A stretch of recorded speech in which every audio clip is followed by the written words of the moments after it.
Brought to you by the History Department, the Clio Society, and the College of Arts and Sciences at The Ohio State University, and by the Bexley Public Library. My name is Nick Breyfogle. I'm an Associate Professor of History and Director of the Goldberg Center for Excellence in Teaching, and I'll be your host and moderator today. Thank you for joining us. Today, we are facing a world food crisis of unparalleled proportions. Our reliance on unsustainable dietary choices and agricultural systems is causing problems both for human health and the health of our planet. Solutions from lab-grown food to vegan diets to strictly local food consumption are often discussed, but the central question remains: how did we get to this point? Our speaker today, Professor Chris Otter, will take us back over the last 200 years to explore how we developed our current diet, heavy in meat, wheat, and sugar. Let's take a moment to get to know our speaker. Dr. Chris Otter is a professor of history at The Ohio State University who works on the history of food, technology, and science. He's the author of such books as The Victorian Eye, A Political History of Light and Vision in Britain, and his most recent book, Diet for a Large Planet, Industrial Britain, Food Systems, and World Ecology. And that's a book he'll speak about today. With that introduction, let me mention the plan. Professor Otter will open with a presentation on the history of our food, and then we'll take your questions and we'll open things up for discussion. If you're interested in asking a question, please write it in the Q&A function at the bottom of your screen, and we'll do our best to answer as many questions as we can. Now, without further ado, let me pass you over to Professor Chris Otter, who will take us on an exploration of diet for a large planet. Chris. Thank you, Nick, and thanks for that generous introduction. Thanks also to Clara for all the hard work organizing this. I am now going to share my screen so you can see my, my slideshow, which I'm going to put on now. So I'm going to begin with a recent document published in 2019 by the Eat Lancet Commission on Food, Planet and Health. And this report pulled no punches at all. And I got a quote from it here: food systems have the potential to nurture human health and support environmental sustainability. However, they are currently threatening both. The Commission's second report discusses what it calls the global syndemic of obesity, undernutrition, and climate change, arguing that diets, and again I quote, high in calories, added sugars, saturated fats, processed foods, and red meats underpin surging rates of metabolic disorders, greenhouse gas emissions, and even are heavily linked to the extinction of species. The idea that global food systems and meat-rich diets are inching us towards crisis has become commonplace.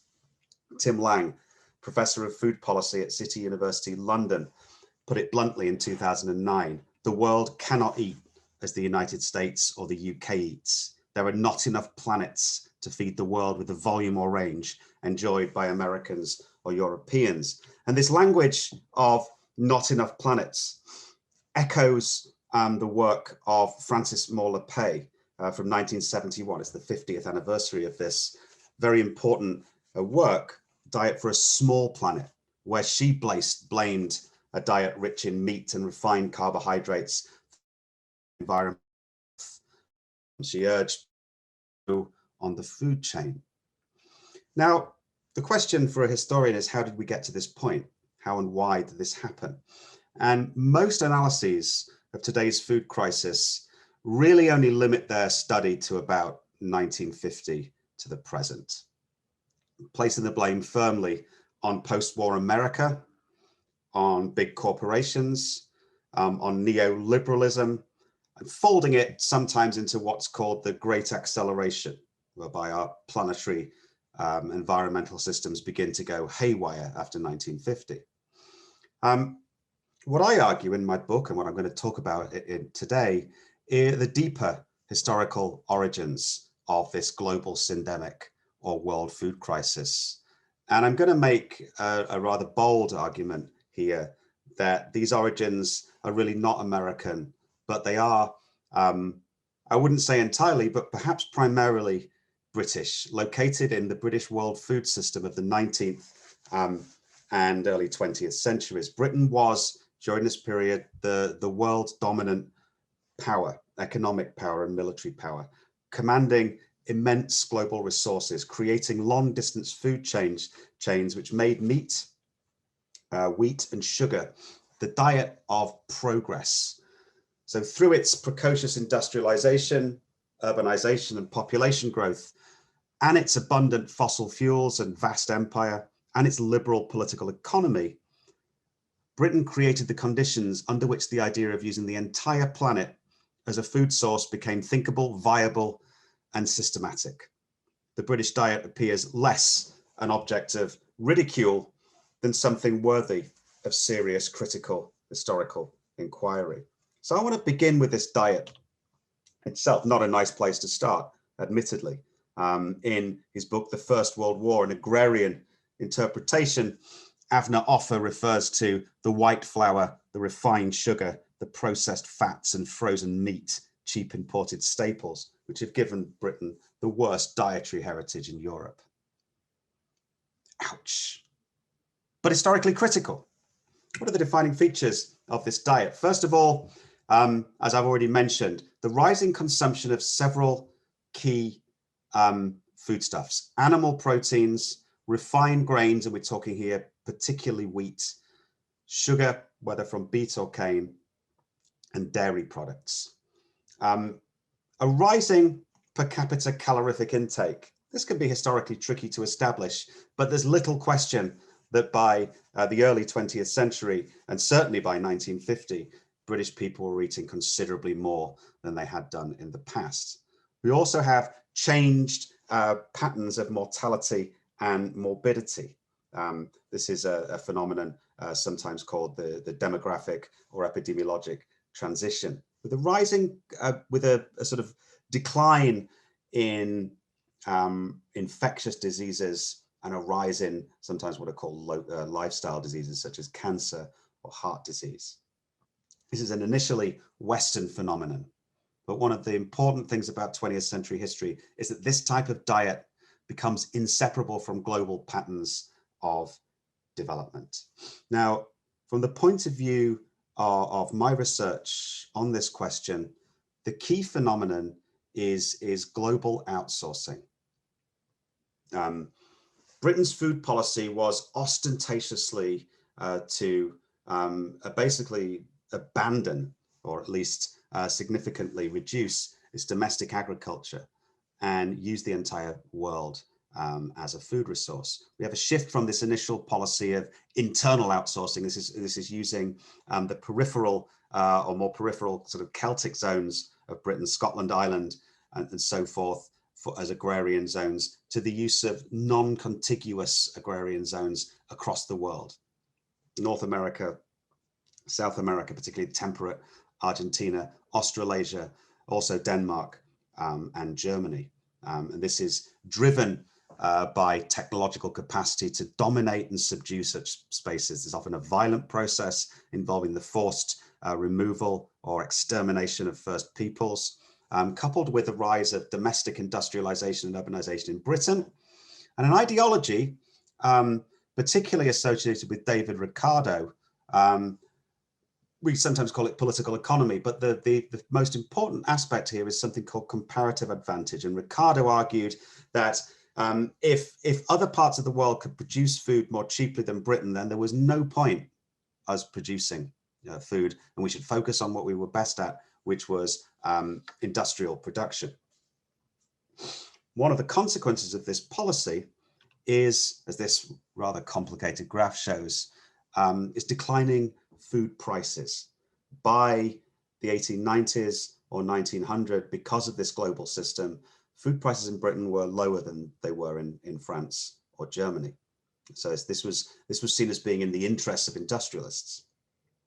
Now, the key dietary elements in terms of calorific intake, as I've said, were meat, and particularly beef, although lamb is also significant, wheat and sugar. I'm going to really largely focus on meat here. I'll spend a little bit of time talking about wheat and sugar too.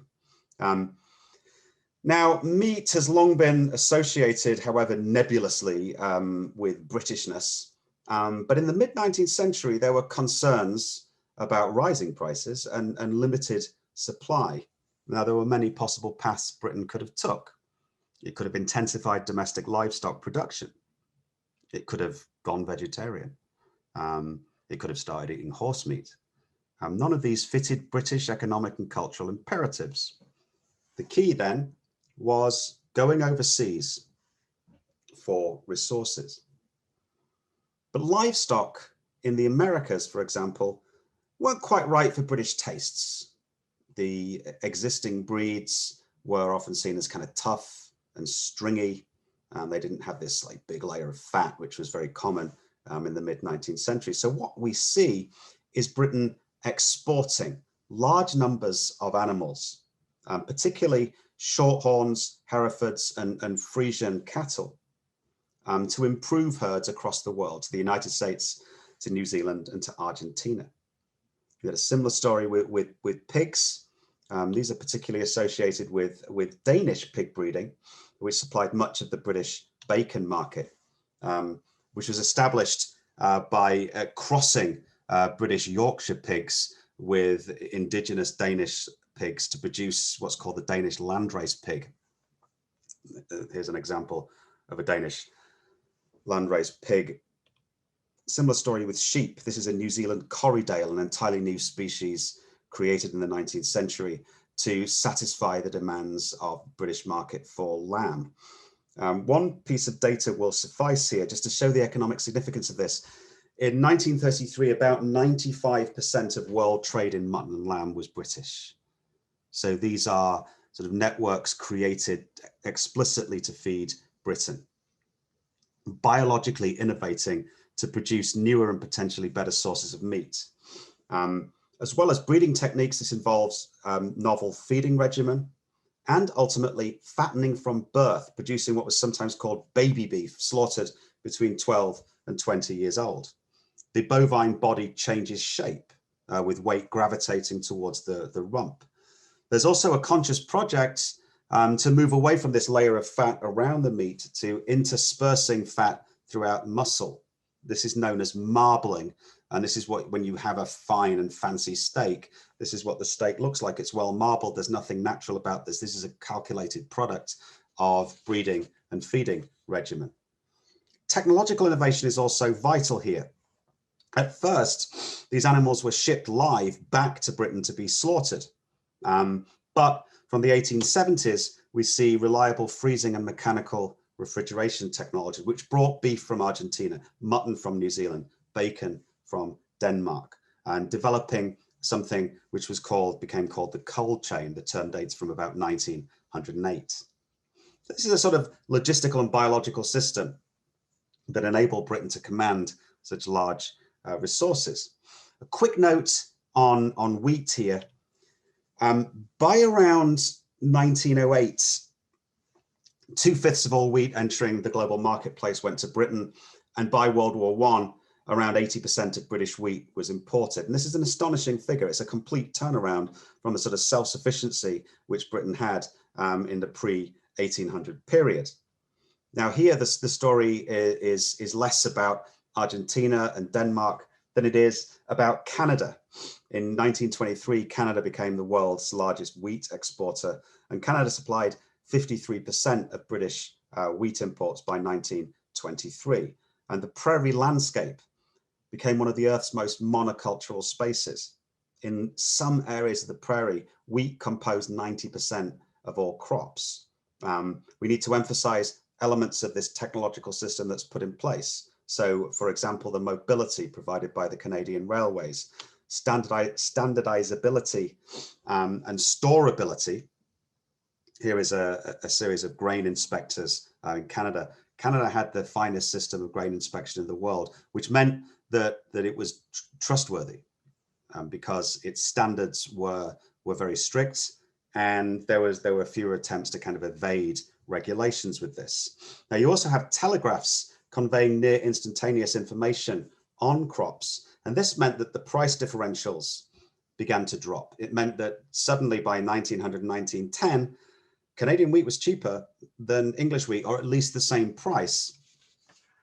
Speculation and futures trading became central to the world wheat market. Now, just as in the case of meats and beef, we also see biological innovation.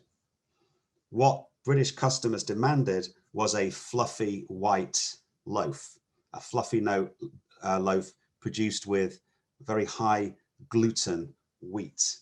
This was actually impossible to grow in Britain. So there is a real reason for outsourcing here.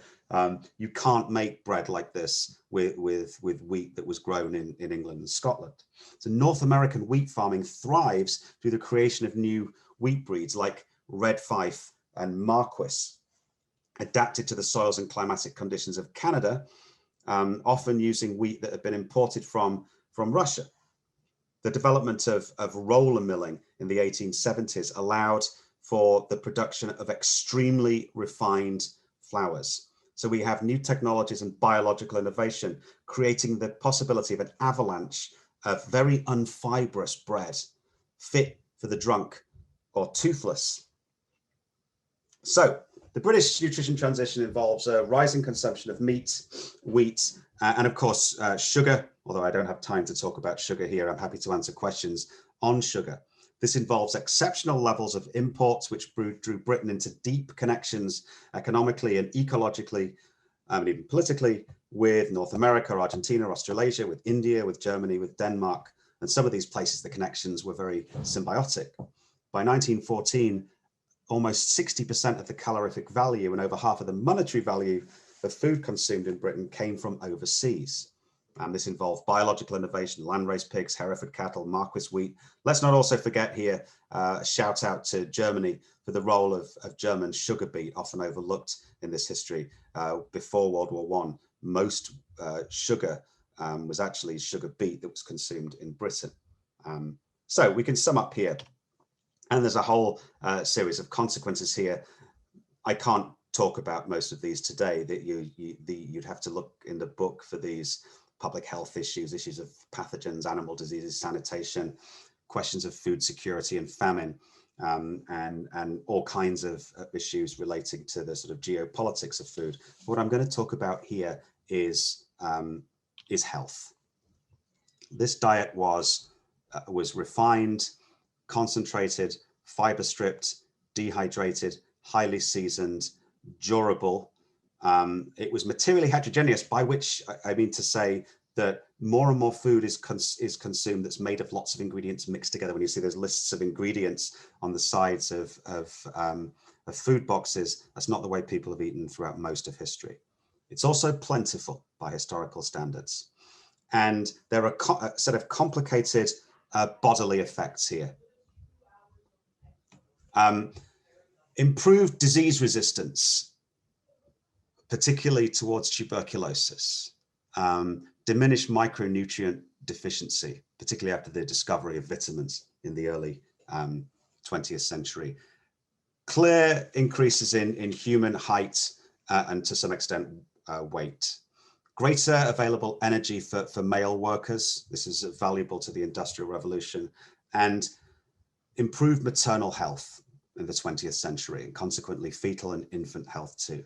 These are significant positives. This is not meant to argue that this is a cataclysmic development for human health. But the body remade by the nutrition transition was also vulnerable to several relatively novel health conditions, sometimes called lifestyle diseases or diseases of civilization.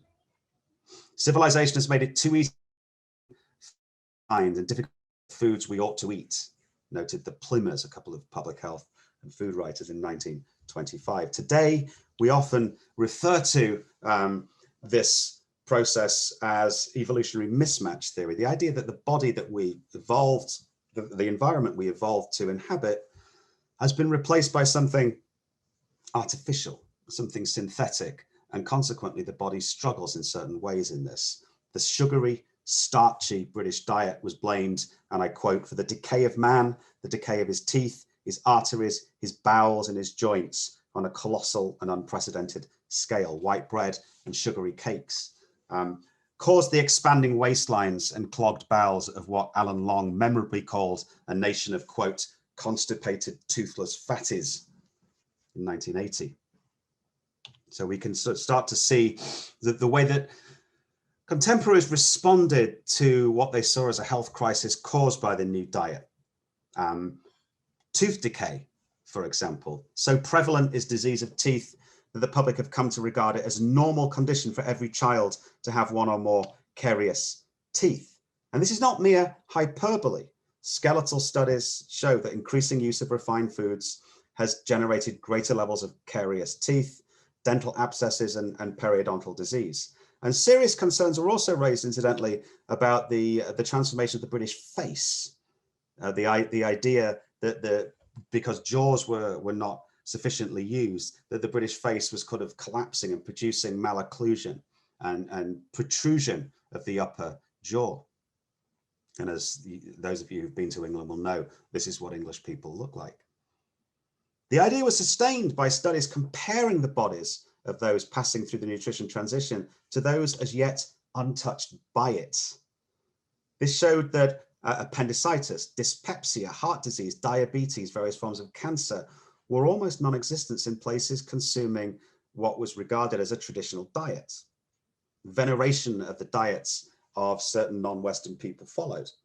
There was, interestingly enough, a tremendous scare about constipation in the late 19th century. The argument was here that this increasingly refined and fiber-free diet was effectively getting stuck inside the body.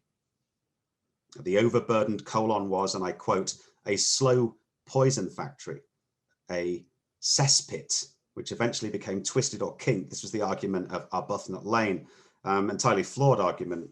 The result, he argued, was something called auto-intoxication, where the body literally began poisoning itself from within.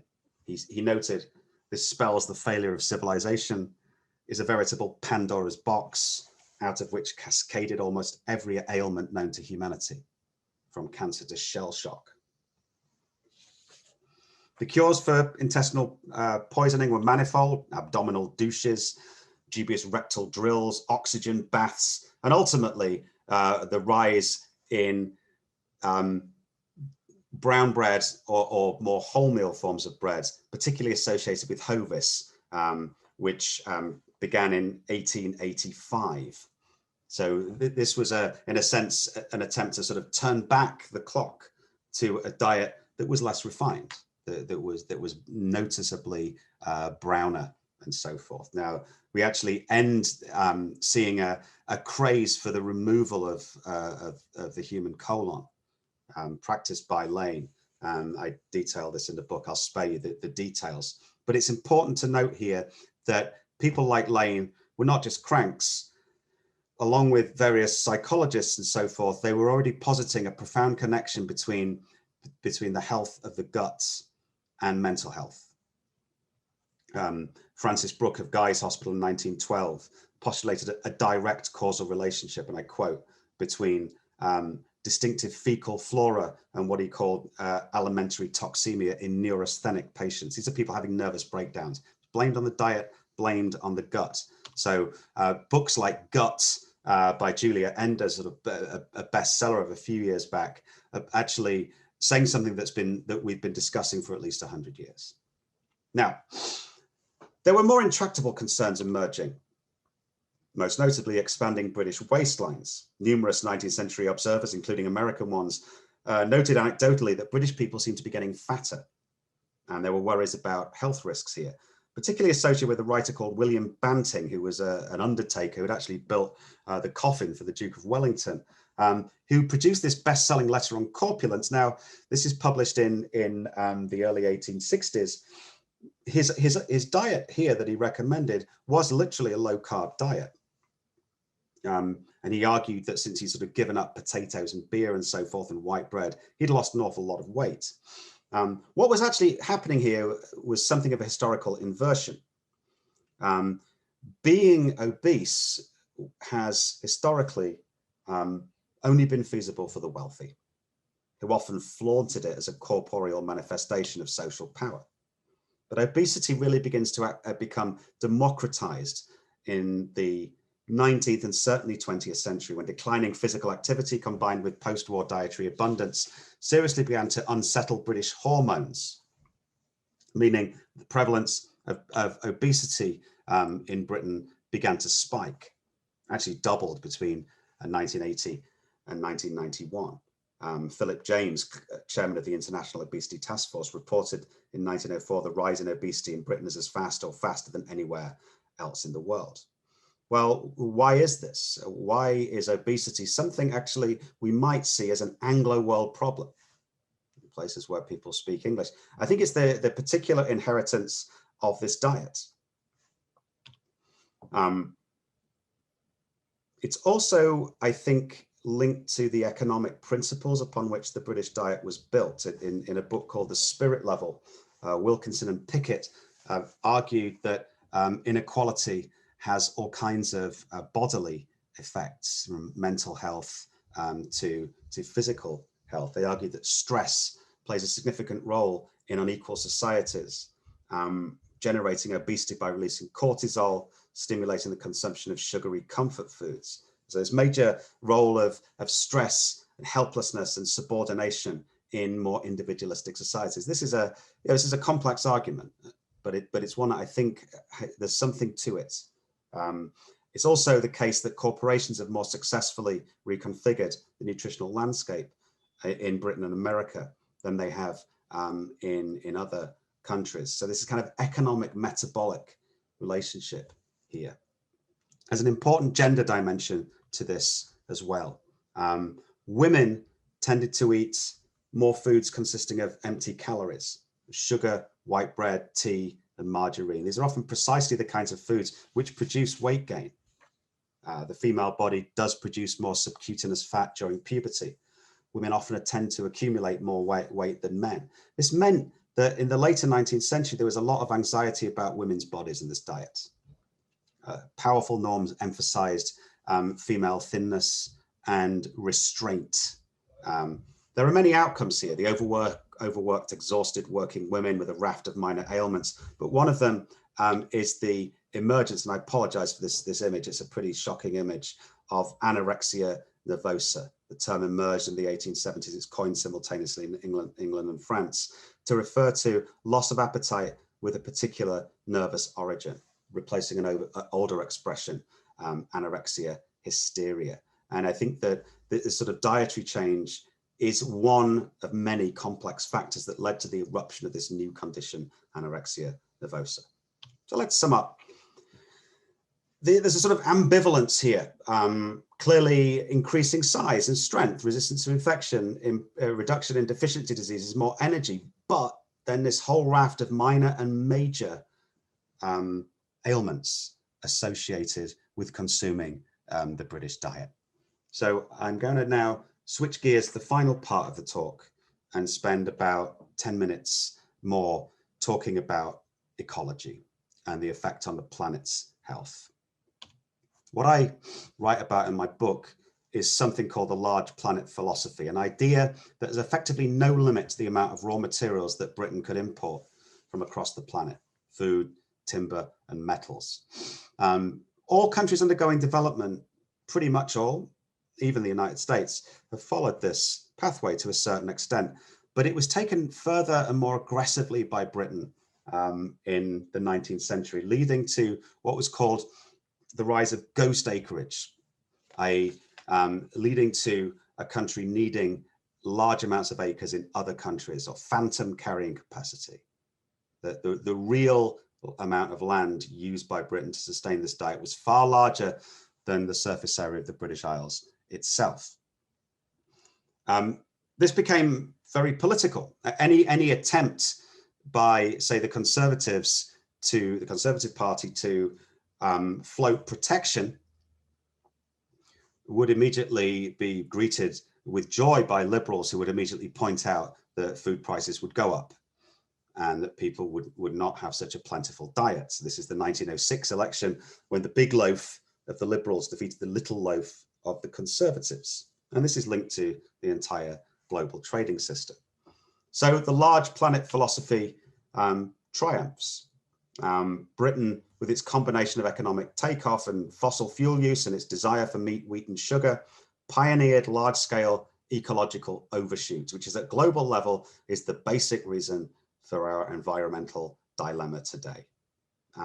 If you take, for example, the paradigmatic British breakfast, it's not a British breakfast in terms of where it's coming from. If we look on here, the eggs probably came from Russia, the grain for the bread probably came from Canada, the bacon came from Denmark, the tea came from India, the sugar in the tea came from Germany or from the Caribbean, and so forth.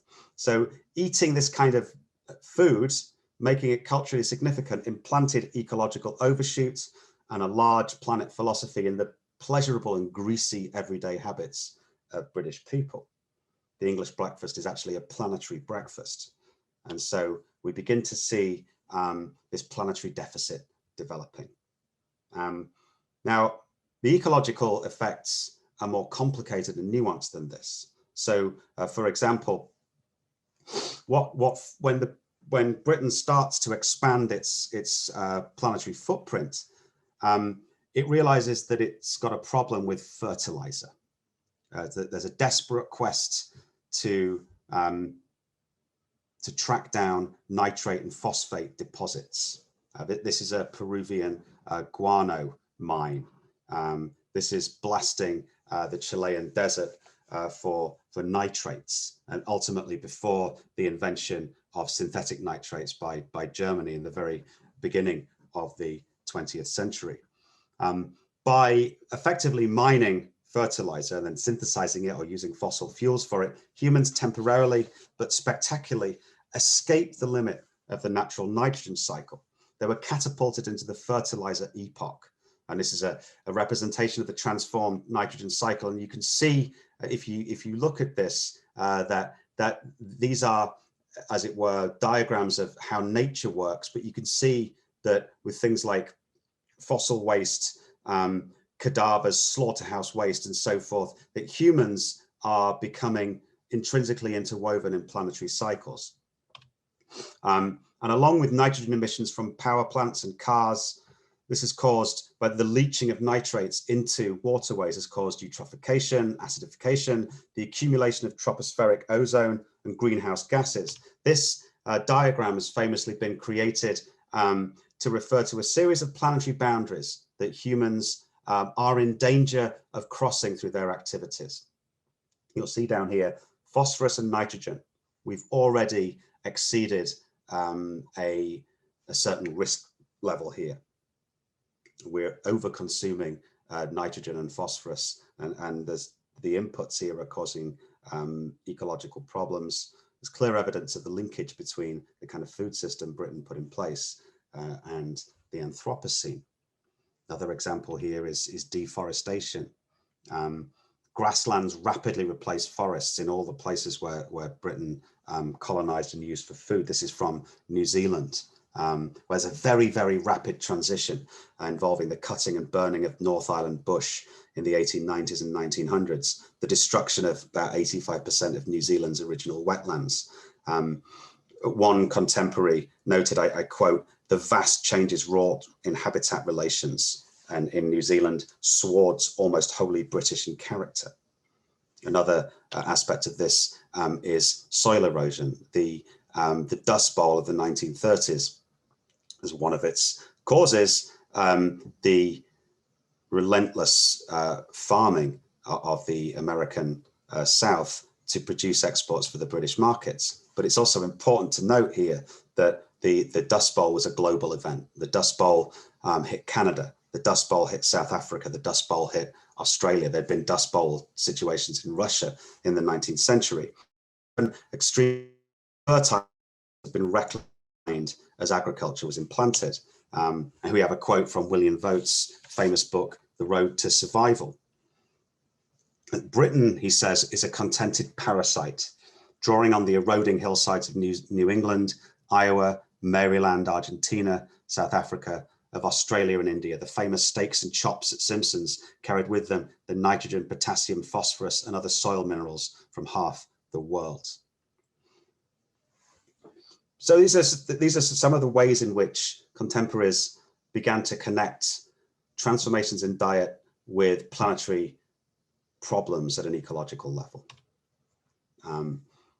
Here we have a diagram showing the ecological footprint of London alone is basically the same, basically covers most of England, Wales, and Scotland, 293 times its geographical area. So the obvious point being that not everyone can consume like this because we soon run out of land. One final point here is extinction. Ecologists often talk of what's called the sixth extinction, which is the sixth mass extinction in the Earth's history. There have been 5 previous ones. Think about the end of the dinosaurs and so on. The reconfigured commodity frontiers supplying Britain's foods were heavily controlled ecosystems with homogenized plant communities and reduced biodiversity. Right from the beginning, the war on insects, on unwanted species, on weeds was underway. And this produces simplified ecosystems, losing their capacity to self-regulate, more vulnerable to viral infections. They have higher densities of insect pests. Monocultures are ecologically rather dubious, but this kind of farming is heavily monocultural. And from the early years of the nutrition transition, I've mentioned to you the sort of exports of livestock around the world and the formation of new species. We also see the extinction of, the formation of new breeds, the extinction of many breeds of pig, of sheep, of cattle. In The Origin of Species, Charles Darwin wrote about the, quote, process of extermination among our domestic cattle, noting how the ancient black cattle of Yorkshire have been displaced by longhorns and how longhorns have then been displaced by shorthorns. So the same in a history of British pigs, with the extinction of pigs like the Lincolnshire curlycoat and the small white. The large white Ulster pig also was created to produce bacon for the British market in Ireland, was extinct by the 1960s because the Danish bacon was more popular. We have all kinds of now extinct British cattle breeds. Dominant cattle breeds, on the other hand, have immense biomass, but very reduced gene pools, because the process of artificial insemination allows vast numbers of young to be produced from a single father, reducing effective population size. And that's some path-breaking British artificial insemination equipment from the middle of the 20th centuries. So let's just sum up. The ecological issues are far less ambivalent than the health issues. It's very difficult to argue that this diet is good for our planet.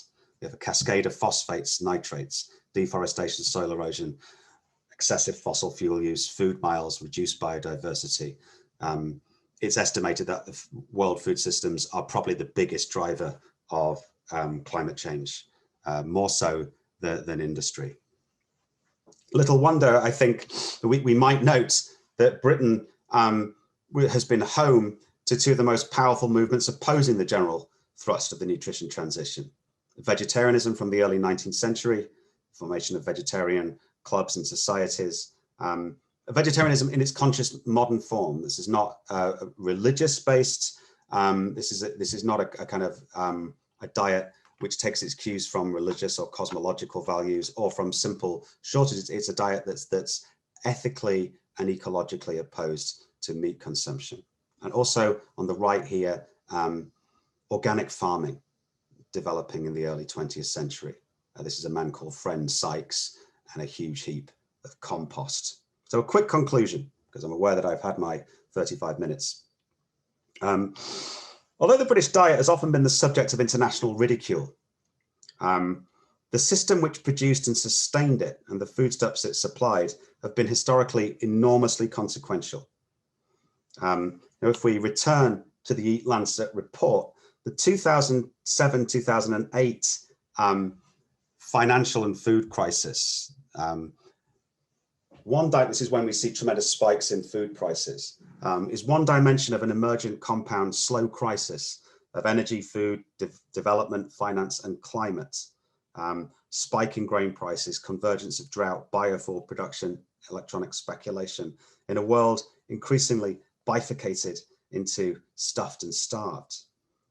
Now, there's a tendency for us to conflate these recent developments with the whole history of crisis. I hope I've shown you today that we need to take a longer historical perspective, moving back to the 19th, 18th century. We could even push this further if we wanted. The period when Britain was the dominant world food power and the center of the world food system, 1840 to 1950, saw the establishment of a global complex producing vast quantities of wheat, meat, and sugar. This diet, fueled by synthetic nitrate, has become in one form or another the aspirational diet of all developing countries. Wherever it unfolds, as the Eat Lancet report notes, we see asymmetry of provision, we see obesity, we see diabetes, we see ecological strain. So the momentum of this food system, forged over 200 years, weighs heavily on our complex present. And I'll stop there. Thank you very much. Chris, thank you so very much for that exceptionally interesting and fascinating talk about our food history and exposing us to all sorts of new ideas and ways to think about it. We have a lot of questions that have come in for you about what you've been saying today. We took a bunch of questions before the people gave to us when they signed up, and we've had some others that are coming in now. If you have a question to ask, please use the kind of Q&A function, which is at the bottom of your Zoom screen, and we'll do our best to fit in as many as we can. One question we've had come through a great deal in the questions that have been asked has to do with the sort of relationship between population size and food. You mentioned today in the talk about the different types of food we've eaten and the different technologies and changing species and this sort of thing.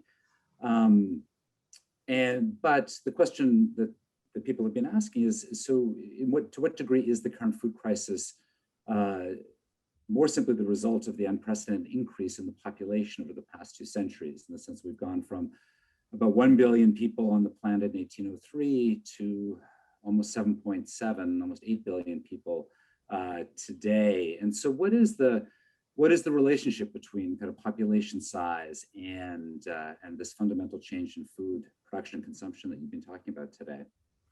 Right, it's a good question. It's a deceptively difficult question.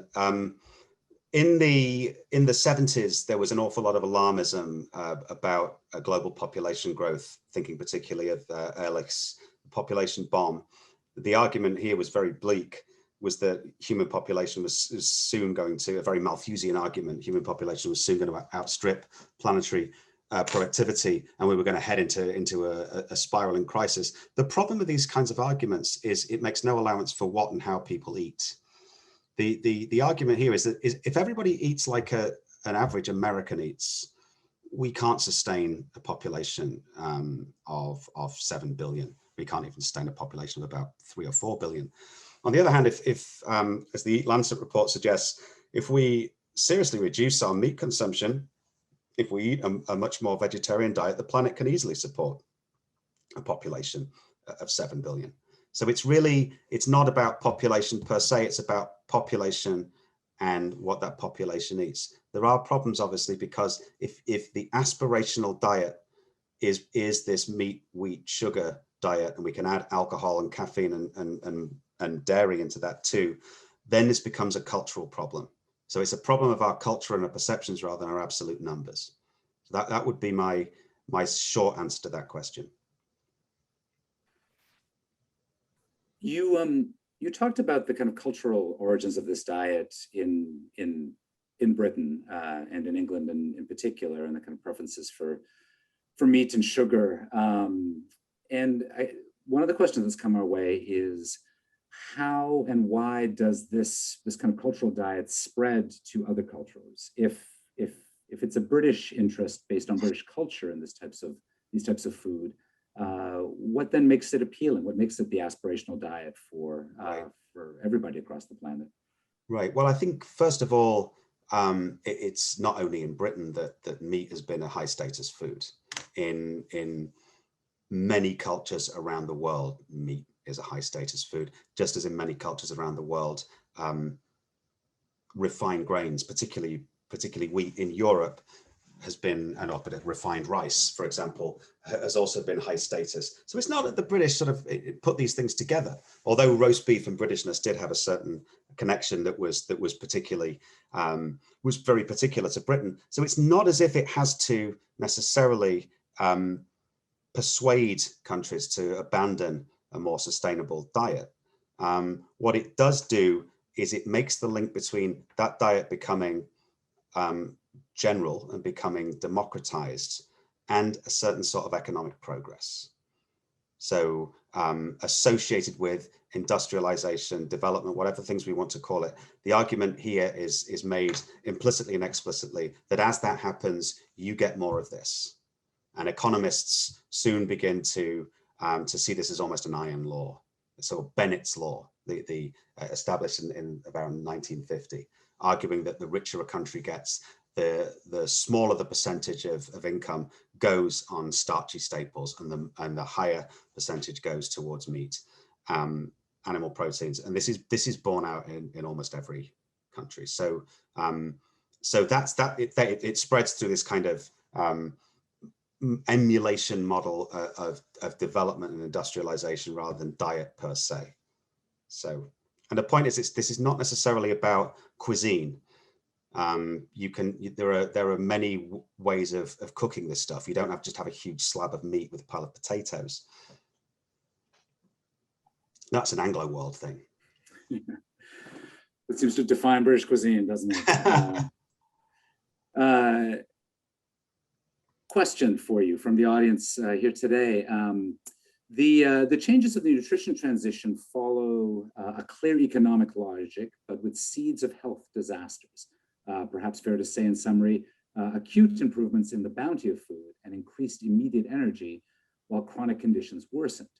The question here is, were there voices at the time that challenged this transition? Yes, and I think it's important to note that there are voices challenging every aspect of this transition right the way through. So it was immediately, we live in an age since the 1840s of big data about health, for example. And so whether it's anecdotally or in the collation of data, statistics were proving that certain things were developing. Heart disease, that the British were getting heavier, that there was a greater incidence of diabetes and so forth. So voices were raised, and these voices often urged the reversal of the nutrition transition and a diet that particularly returned to a more heavy fiber consumption, for example.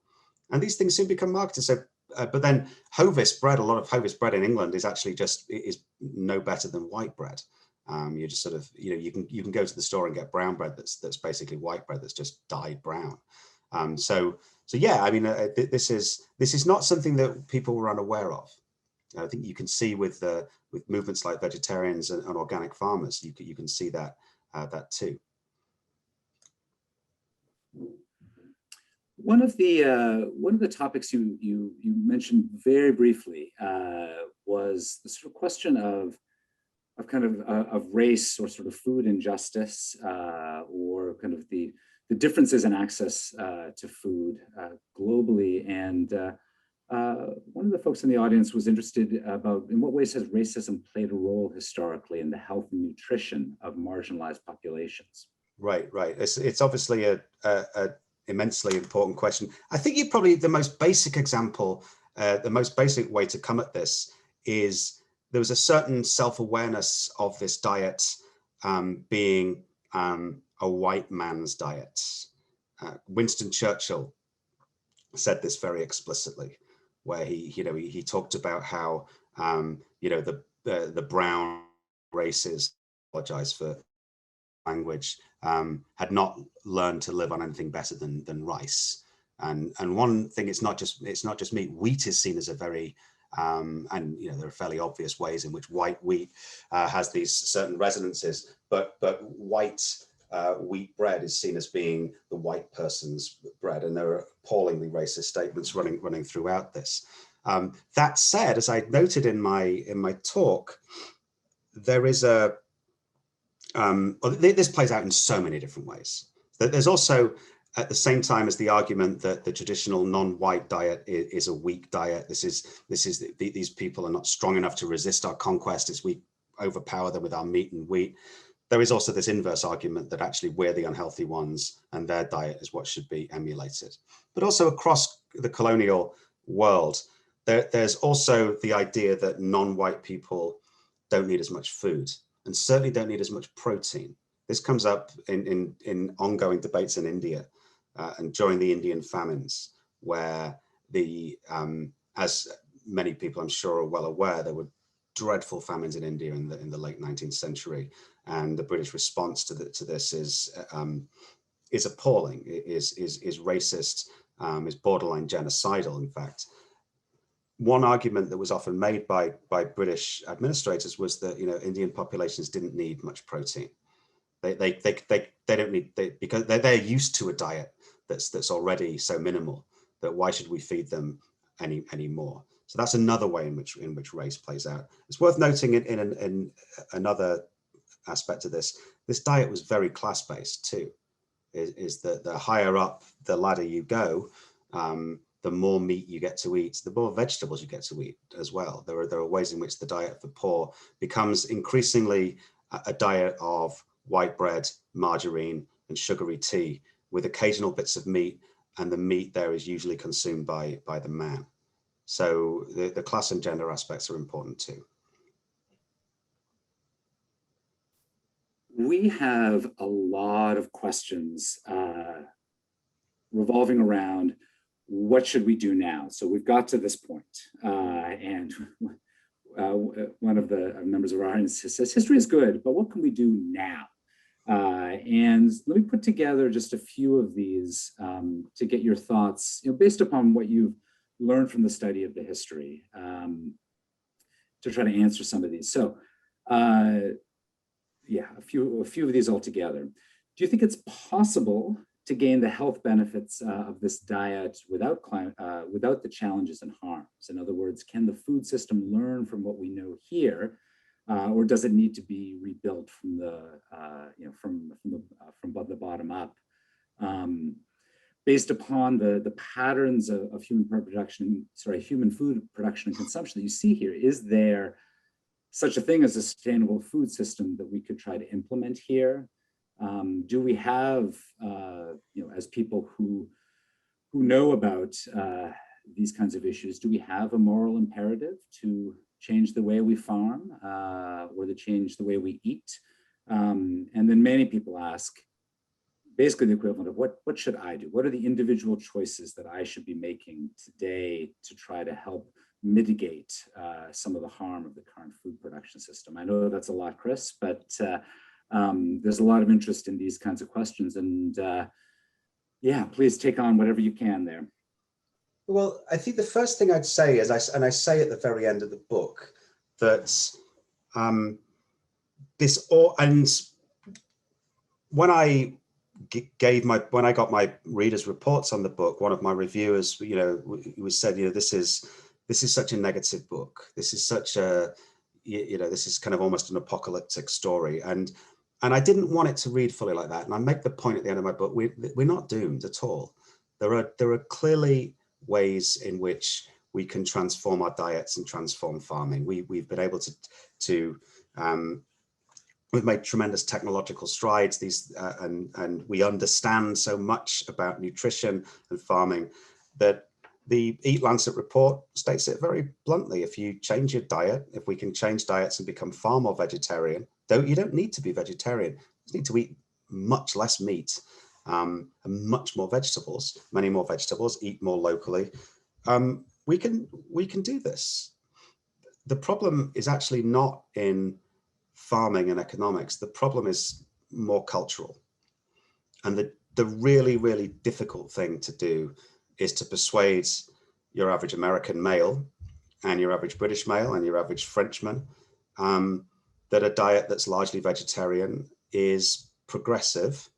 And that's extremely difficult because all of these issues of nationalism, masculinity are so historically interwoven with food culture. And I think that that's what history teaches us, is the historical momentum takes a long time to change. And so I think that people are working like communication theory, for example, who deal with issues of how information spreads. They're the people to actually look to more perhaps than even scientists, because it's changing perceptions. If that seems to be harder than actually doing the farming itself. And I've got no idea how you do that.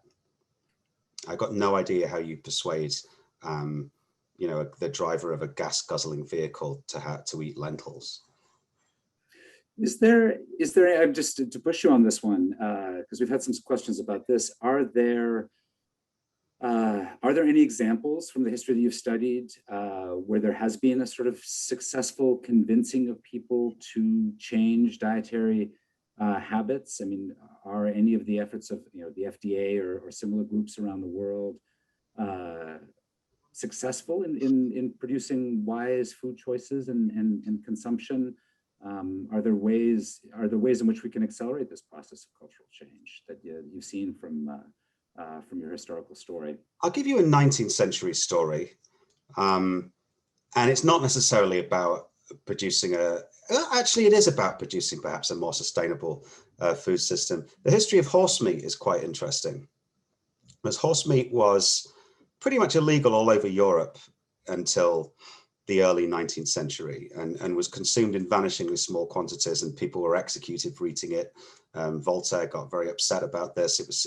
And yet over the course of the 19th century, horse meat consumption was decriminalized basically across much of Europe, and became not a massive major part of diets in France and Belgium and Germany, but became significant and consequential. And it was associated with eating clapped out old horses who were good for nothing but the knacker. And this was actually a form of being self-sufficient in meat. The important thing to note here is that the Anglo world wants none of this. And the arguments, once again, are cultural, is that when there's a famous horse meat banquet held in London in 1865, this guy called Algernon Sidney Bicknell hosts a huge feast of horse sausages and horse soup. Because he uses French, he calls it chevaline, he uses French words. But people refuse to run with this. Butchers refuse to kill horses. People refuse to eat it, and it's couched in almost entirely cultural terms. So there's an attempt to change the diet by adding a new animal, which is, and horse meat might be the only new animal that we've seriously added to our diet in some parts of the world in the last couple of 100 years. At the moment, I think the comparable thing to think about is insect consumption. We're continuing, and it's obviously I've got a live buffet outside my house right now. It's obviously we're continually told that micro livestock, or whatever you want to call it, is the way forward in terms of very sustainable forms of protein. The cultural leap there is massive. History tells us that changing diets is very hard. These things are very embedded. That said, the history of vegetarianism shows us that the UK has a pretty high number of vegetarians. The history of vegetarianism shows us that a marginal or a minority population can change its diet. But so overall, history doesn't suggest changing diet is easy. That's what I'd say in a sort of rambling fashion. Well, so even with all the cicadas outside, we still have to change how we think about food before we can make that kind of a shift. Chris, thank you so very much for taking the time today to speak with us. We are all extraordinarily grateful for you coming today and sharing your expertise and your passion for history and giving us new ways to think about this current crisis that we face. I hope all of us in the audience will join me in giving Chris a virtual round of applause.